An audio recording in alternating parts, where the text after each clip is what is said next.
get ready to get on into talking about awards preparation and pit judging. This is going to be in all skill levels. If you've been doing FRC forever, if you've just started, you want to learn more, you've never interacted with a judge, this is a great chance to learn a lot more about how to prepare yourself, to prepare your students, about how to just prepare your students, to speak with judges and to be able to articulate what's going on. Coach Norm's tough act to follow, but I think we'll do okay. A little bit about myself. I'm Ruth Toomey. I have been doing FIRST since the fall of 2005, but I was first introduced to FIRST by attending Camp Reach, which is an overnight summer camp that WPI hosts.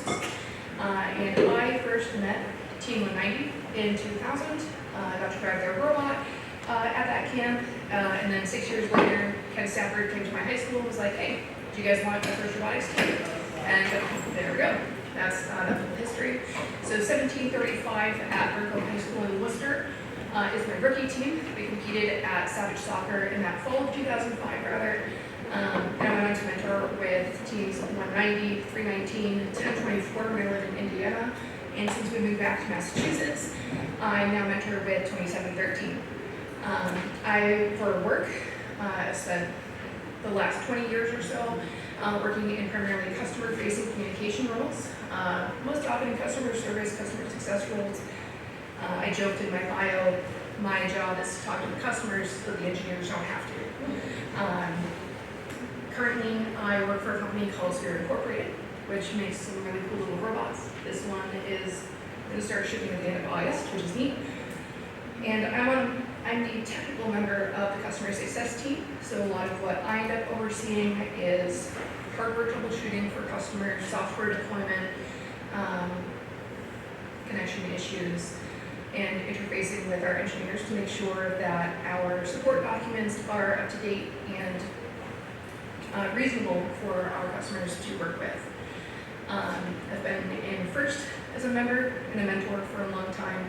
I've been volunteering since 2007, and for over 12 years, I've been a judge in FIRST LEGO League, FIRST Tech Challenge, FRC.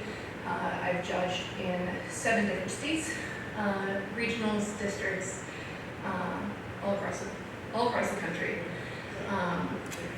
I am not a mechanical mentor. I don't think of myself as an awards mentor. I specialize in teaching students process and those soft skills. All of the things that we do at FIRST, whenever am I going to use this in my day-to-day? Everything. I have approximate knowledge of many things, largely in part because of my tech support background. And I always forget that I hate public speaking until I'm up in front of a microphone. I appreciate your patience throughout this if I have to stop and pause and collect myself. Because, despite the anxiety and ADHD and all of that, this program is fantastic, and I'm looking forward to being able to really get into the nuances of judging and preparing for that. As a little icebreaker, we'll start off with 2 truths and a lie for you. Number 1, I've driven across the continental U.S. twice over multiple trips. Number 2, I have over a dozen robots in my house. Number 3, this presentation will teach you how to win awards. You can just shout out which one you think is the lie by number. 3. 3? Good. Good. It's sort of a lie. You can never guarantee that you're going to win an award, except for maybe Mike Corsetto and some other consequences and get blue banners by winning events. That's the sort of thing you can't teach. So why are we here? To talk about judging and preparation and all that, if the goal of this presentation is not to teach you how to win.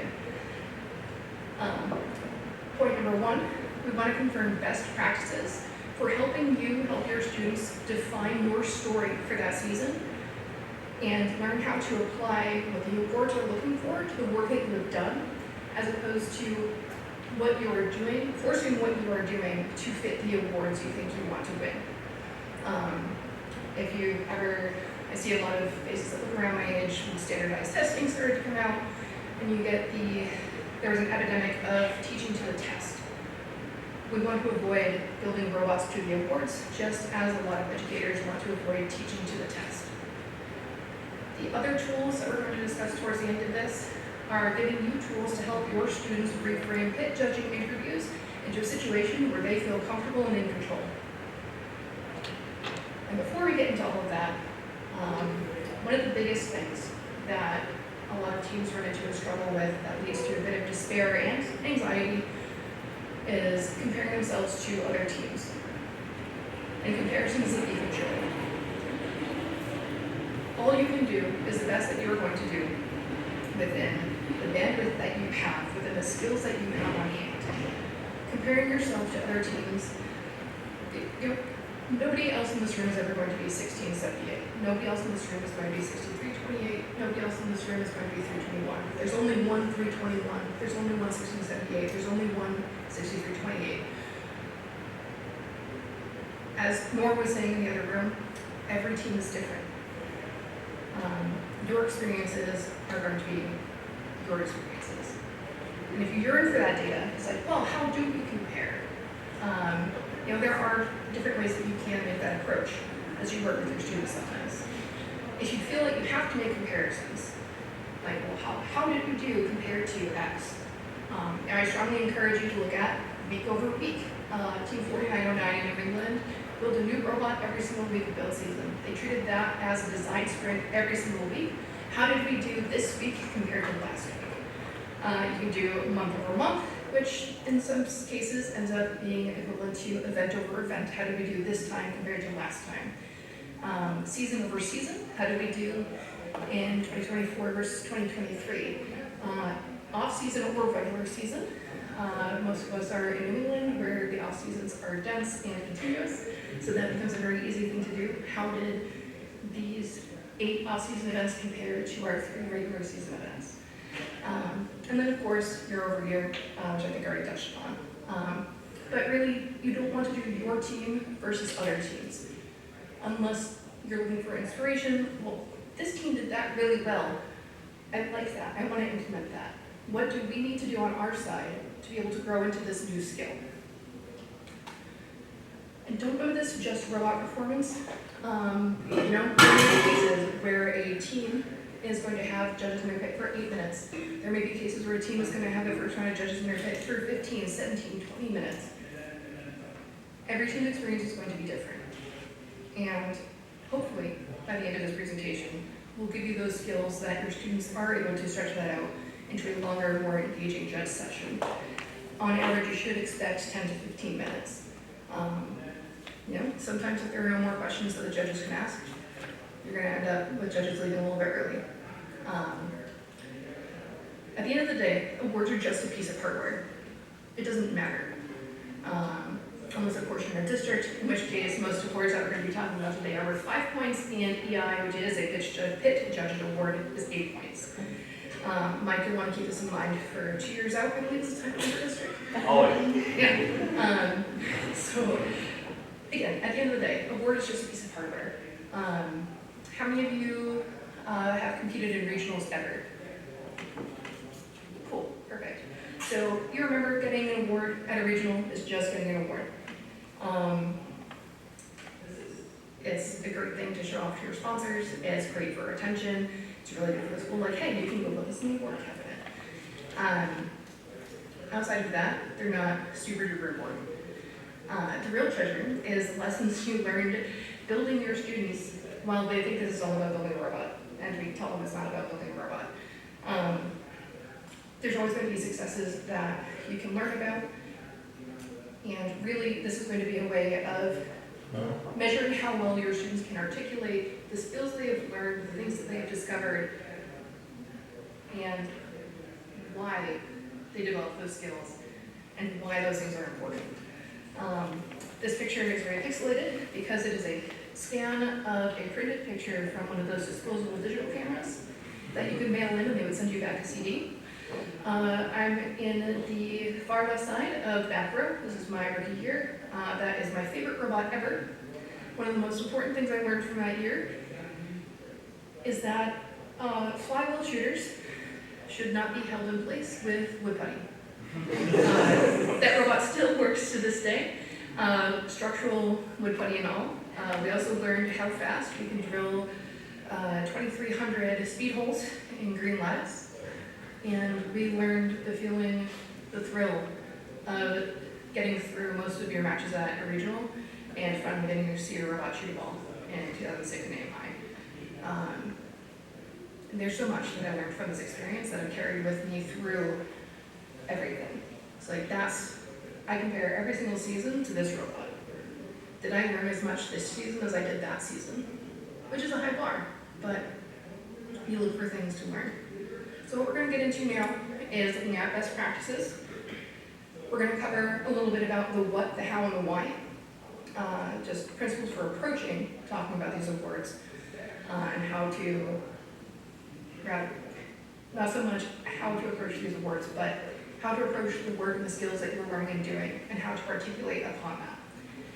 Then we'll get into a little bit of how you can work with your students to break down and understand each award, and then how you can use that process to apply the awards to the work that you've accomplished over that season.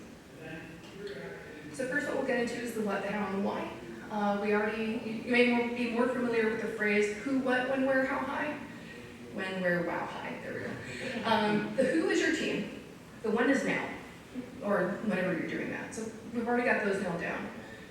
But what you're talking to the judges about is what you're doing, how you're doing it, and why you're doing it that way.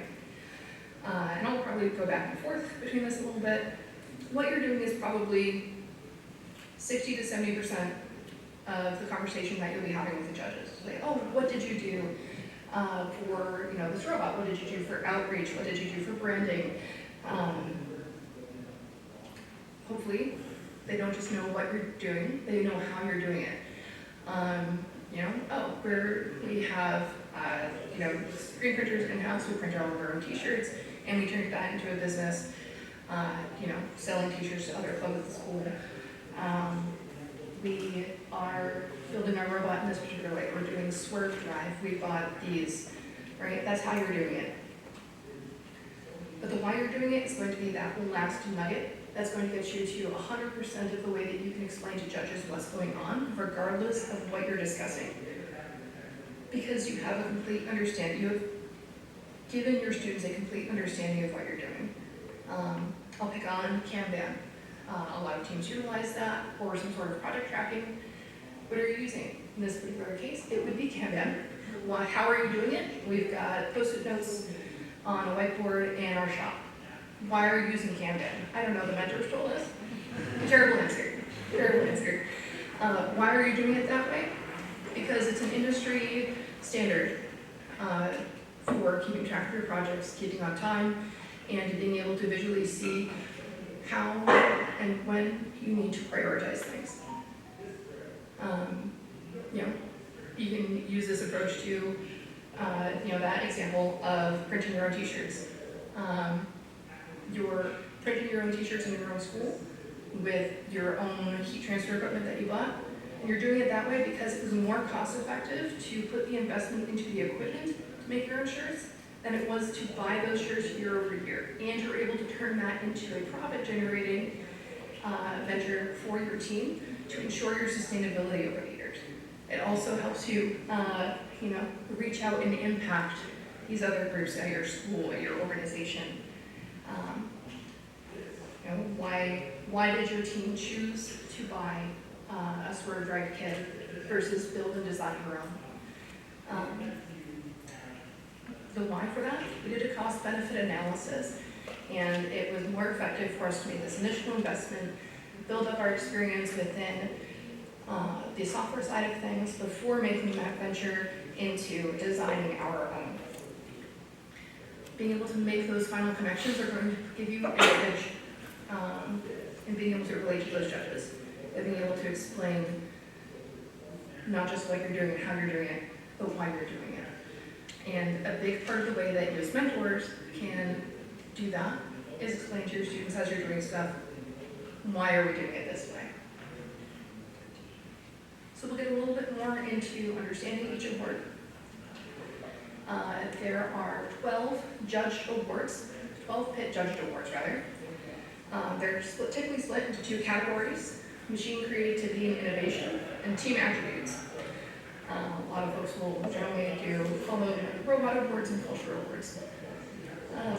As I mentioned before, the only award on this list that really is different from the others is Engineering Inspiration, which is worth 8 points, or better known as free admission to championships. So, we'll exclude that from some additional questions I have here. Question for the group in general. You can put your hands up if you want to answer this. Which award do you think is most important to your team? And which award do you think is least important to your team, and why? If everyone's feeling brave, they can put their hand up and talk about that a little bit. If you're not, that's something to reflect on for you. Mike. Oh, are you asking for participation? Sure. Oh. Do you want to participate? Or well, absolutely. Okay. I do not think our team values the team spirit award very much. Okay. So I don't think we would be going for that. Okay. Good, it's not just us. It's not valuing the team spirit. Good. I would argue for my team, any award, because my team could be called Team Neurodiverse, and they all struggle with so much of the judging process.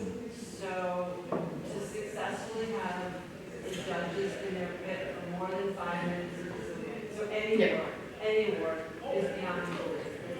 Matter of fact, when we got an award this year, one of our young mentors turned to me and he said, "How did we get that?" Which award was it? It was the quality award. And honestly, it was, I think, because the judges talked right to me more about our work. That happens. And I unfortunately won't get into the quality award as a specific example through this. We'll actually be stepping through the imagery award in a little bit.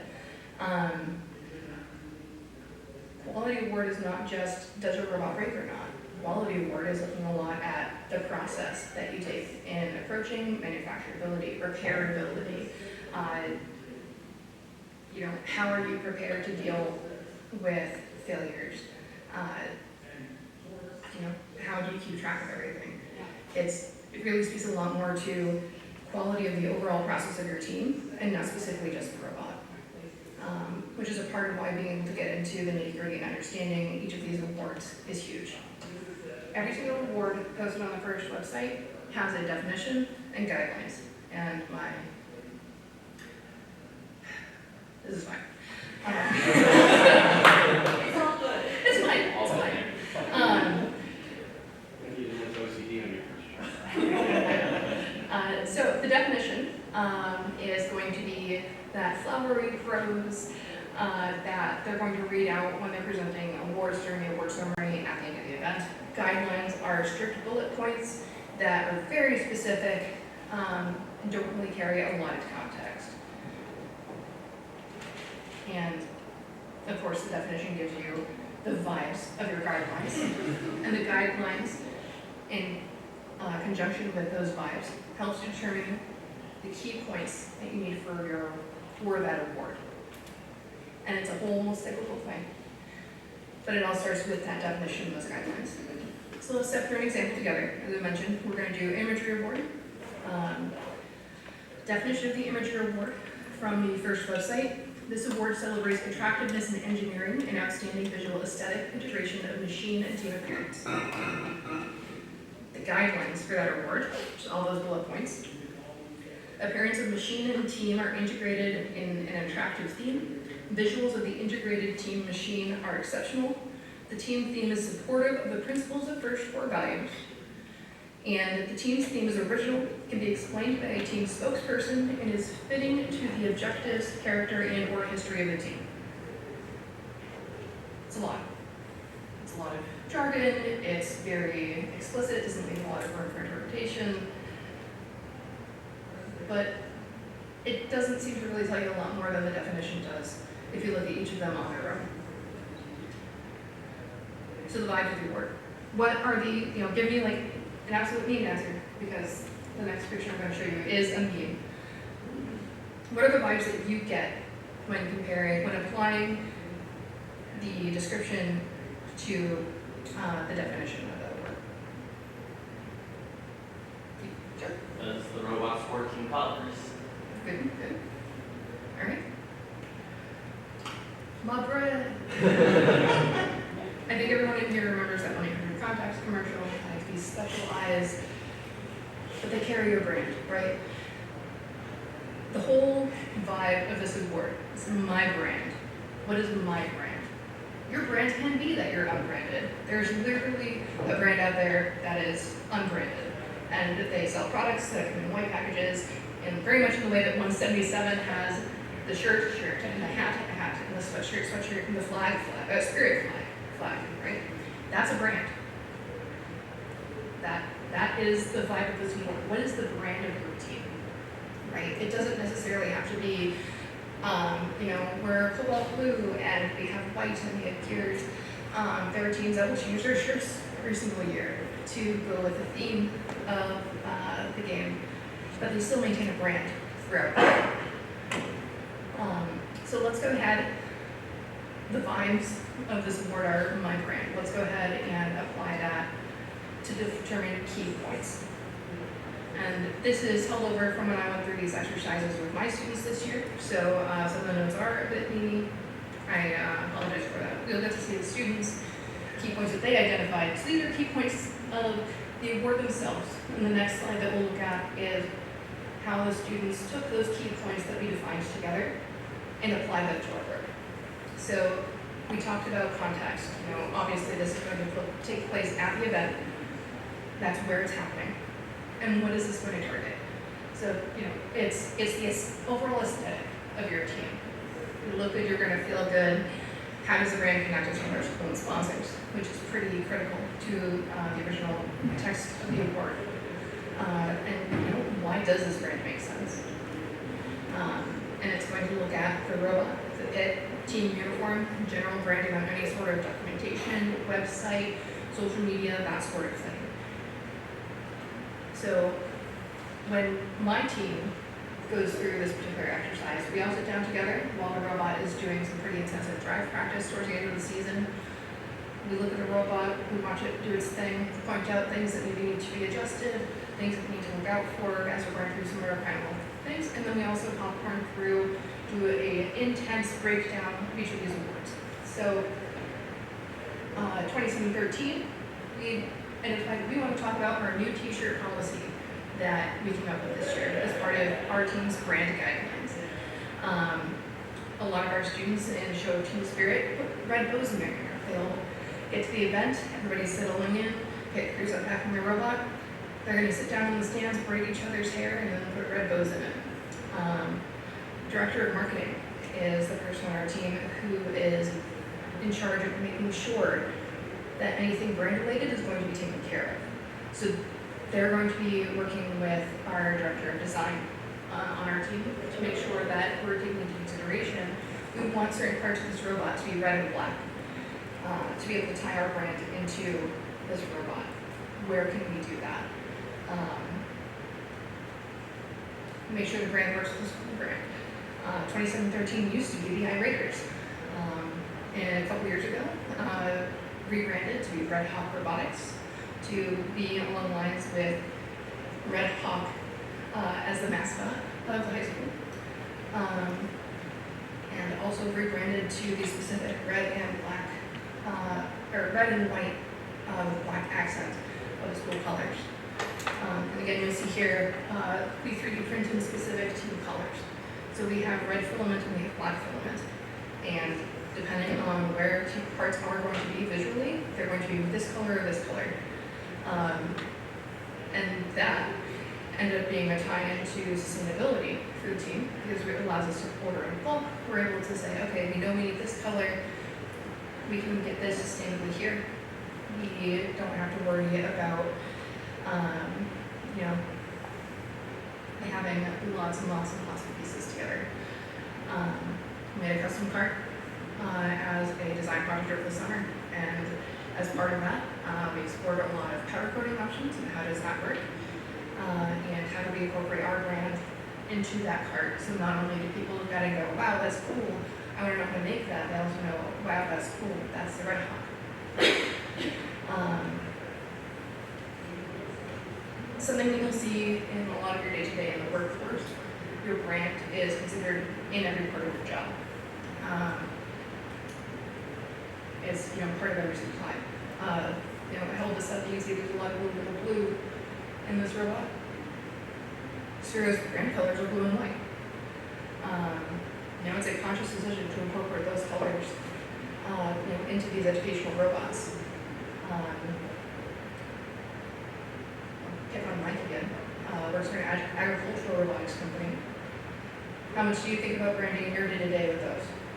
Almost none. Almost none. Yeah, we put stickers on at the end. Stickers. That's about as good as it gets for us. Stickers are branded. Stickers are branded. So it sounds like you gave thought to, we don't have the bandwidth to incorporate this branding up front. So we're going to go with a decal, application, whatever, at the end to make sure that, we're building a beautiful functional machine first and foremost. And then we can go back and add on the superficial decorative things that are going to tie that back. So when other farmers go over and say, wow, that's a cool tool, where'd you get that? Sticker right here. And then of course, also ties into your sponsor panel, which also ties in with team sustainability. How are you incorporating your sponsors with your brand? And these were all the notes that we got out of the discussion that we had together about how does what we do apply to this award? How does this award apply to what we do? And something that you'll learn as you go through this, and I'll go back to that key point slide. There are aspects of this award that also overlap with other awards. Team spirit is going to fit into this a lot. If your team looks good, they're going to feel good. Your brand is going to be a big coloring stance. My robots joke a little bit about not caring a ton about team spirit. Mike joked a little bit about not being super fond of team spirit. 177, you guys have a spirit flag. Right? But it becomes a big recognizable block of color. Simply by having that brand, you are showcasing your team spirit, your camaraderie, the fact that you're there together to build this team, build these robots, build these kids. That does factor into team spirit. Aesthetic, considering the aesthetic of the robot, that factors into industrial engineering. Does your robot look good? Did you consider how you're going to brand that robot? Do you have showrunners?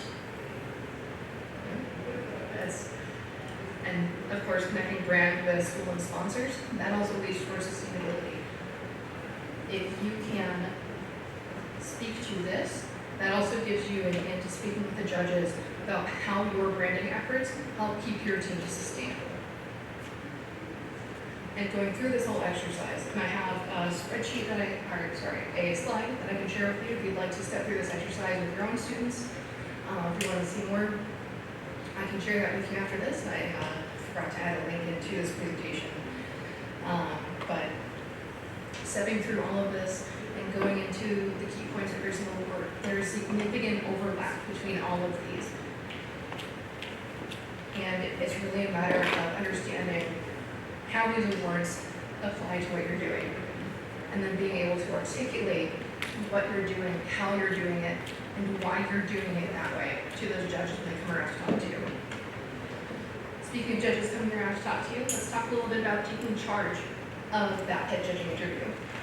We'll go over a little bit about how to set the narrative, how to help your students learn how to drive that conversation, and then make sure that you have some tools to help your students review how those interactions went early and often. So first we'll go into setting the narrative. A lot of teams will start with a parallel to business. A lot of times when you are developing products, you'll have a lot of different engineers working on it, you'll have different software developers working on it, you'll have logistics folks working on that, and at the end of the day, there is going to be somebody who you can refer to as a subject matter expert on this component, this system, this soft side, this business side of the team, who is going to know them. Their job is to know everything about this thing. They don't have to do everything about this thing, but they need to know everything that's going on with this particular product, this particular initiative, and they are the subject matter expert for that. You might have a subject matter expert for your intake who also worked a lot on outreach initiatives. A person who is your subject matter expert on your educational outreach, who runs your FLL camp and makes sure that mentors are working with teams that you mentor, might also be the person who does your bumpers. There's a lot of overlap. Being a subject matter expert doesn't mean you can't do other things, but you tend to be the person who knows the most about that. You tend to be the person who will delegate tasks that need to get done with that particular thing. And in a lot of cases, if judges are asking about particular things, you might want to have your subject matter expert come over and talk to them. Setting the narrative. When you go through that key point exercise and you discuss that with your students and how those awards or those key points that you found for those awards apply to your stuff, that gives you your own key points, the important things that you identify about what you are doing that give you a chance to say, this is our story, this is what we want to tell you about. So when you say, how did your team figure out its brand? You don't have to just say, oh, well, our brand is this. You can wax poetic about all of the different aspects of the way that ties into all of these other things without giving you a chance to expand on that answer and segue and drive that conversation into other aspects. And the best way to practice this is just talking about what's going on. How many times do you just talk to your student? How many times do you have somebody from another team come up and talk to your students like, hey, this is cool. What's up with that? Volunteer. Somebody not in a blue shirt. Somebody not in a shirt from your own team. And you sit and you talk and you chat and you talk shop. That's one of the best ways to practice talking about that. And if you can find that interaction, you can make that interaction for yourself as a mentor working with your students while you're working with them on walking them through CAD.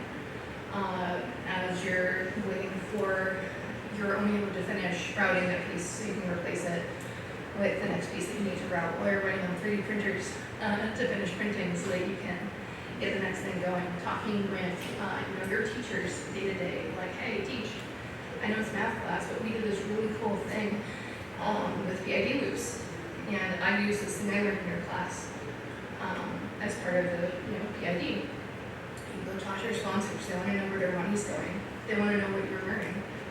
Talk to your parents. Explain what you're doing to other students. One of the best ways to ensure that you understand what you're learning is how well you can explain that thing to somebody else. And, we touched a little bit earlier. Are there any awards your team doesn't seem to like? That's okay. You don't have to like every award. You don't have to want to go for every award. Like we said before, awards aren't important. Awards, when talking to judges, is a measure of how well your students can articulate what you're doing. How well do they understand what you're doing? You can recognize that there are areas for growth in either skill or enthusiasm on your team. Maybe we don't have the enthusiasm to be the team that's cheering all the time in the stands. Maybe we've got the skill, but we just don't have a lot of enthusiasm for talking to judges about what our skill is, because maybe you're anxious about that. That's an area to grow. You can learn those skills.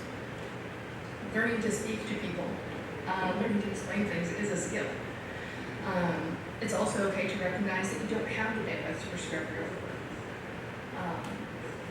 It's perfectly reasonable to say, yeah, we saw that.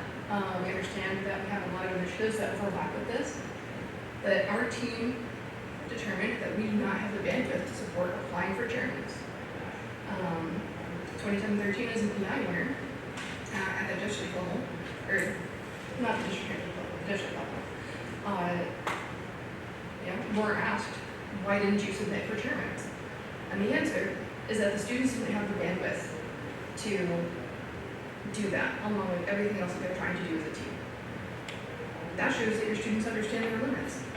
You're using analysis to make sure that you're allocating the time that you can be the best team that you can be. Communicating to that judges isn't a weakness. And also, we'll talk a little bit more about driving that conversation. Students don't have to wait for judges to ask the questions that they want them to answer. When you approach preparing for this, if you go through that casual conversation about what you're doing, how you're doing it, and why you're doing it on a regular basis, that makes it a much more easy, fluid, conversational thing. Students can learn to listen for a question, like, oh, tell me about your robot. Okay, maybe you've done a sit down with your students, hey, what's your favorite part of the robot? What's your favorite part? What's your favorite part? Some kid could say, my favorite part is that it goes fast. We had a student this year say, I like that it shoots notes really fast. Okay, why is that cool? Because it means that we're going to be more accurate, more consistent. We're going to have more time to go do cycles. Why is that important? Because more cycles means more points. More cycles means that we can contribute more to this match, right? Judges are going to be pretty vague because they can't consider anything they know outside of that interview. Everything they are learning about your team, they are learning from your team in that hit interview. They may go watch your robot for the rest of the competition, but if they don't know to ask about something you're really excited about, like your lead programmer is focusing on doing machine learning to make your vision detection smarter, they don't know to ask about that. They've never met you before today. They're going to pretend that they don't know you after today. You can help your students learn to recognize, oh, yes, and segue those conversations into those key points you identified for what your team does to make sure that you're getting those points in front of the judges. It's also perfectly acceptable for students to say, I don't know. It's very important to give your students permission to say, I don't know. And you can follow that up with, but I know who does, or let's find out together. I'm not an engineer. The number of times a student has asked me a pretty significant engineering question, yeah, you know what? I don't know. But Ty Tremblay knows the answer to that, and he's over in the other room. Let's go over there and ask him why they did this way. The example here I have, I work on the intake, but Joe was our product manager, our subject matter expert on that. Maybe Joe's standing next to him in the pit. Hey, Joe, why don't you tell them more about this? And then Joe can then step in and talk about everything that goes on with that. You also don't want to make the judges feel like they have to chase you. You have the ability to say, hey, Blue Polo, walk with me. They're over at the practice field. I'll talk to you while we walk over there. Walk with me to queuing for our next match because we're about to go into queue. We don't want to be late. The judges are stuck in there with you. You're not stuck in there with them. It's your conversation to drive. You're going to have students on your team. You're going to interact with all sorts of people who fall somewhere on this chart. Ideally, everybody is above that horizontal axis, and they're going to be, neutral to high enthusiasm about everything. But sometimes, as our friends with 1729 said, they're not enthusiastic about talking to people. So that's a skill you can learn. Ideally, everybody's career over the course of this chart is to move up and to the left. Nobody comes into this an expert. Everybody's a rookie their first year. You can generate enthusiasm, you can generate knowledge about any topic. And we'll wrap up with talking about reflecting early and often. You can meet with your students after the judges leave. Because if you've done well, judges are going to come back around for second interviews. What went well with your discussion? What can be improved? What did the judges seem focused on? How can we talk more about that? And did everybody who is an expert on this thing and seems to be interested in have a chance to participate in that conversation? Don't wait till the event's over to start reflecting. Of course, do a breakdown when you get back to your school, when you get back to your shop. But post-degree analysis in the pits can help polish those answers you gave in the first round and give your students tools to improve those conversations when the judges come around for the next one. And I think, because I'm getting into the late, there isn't going to be time for questions, but if you have questions for me, I'd love to speak with you over lunch.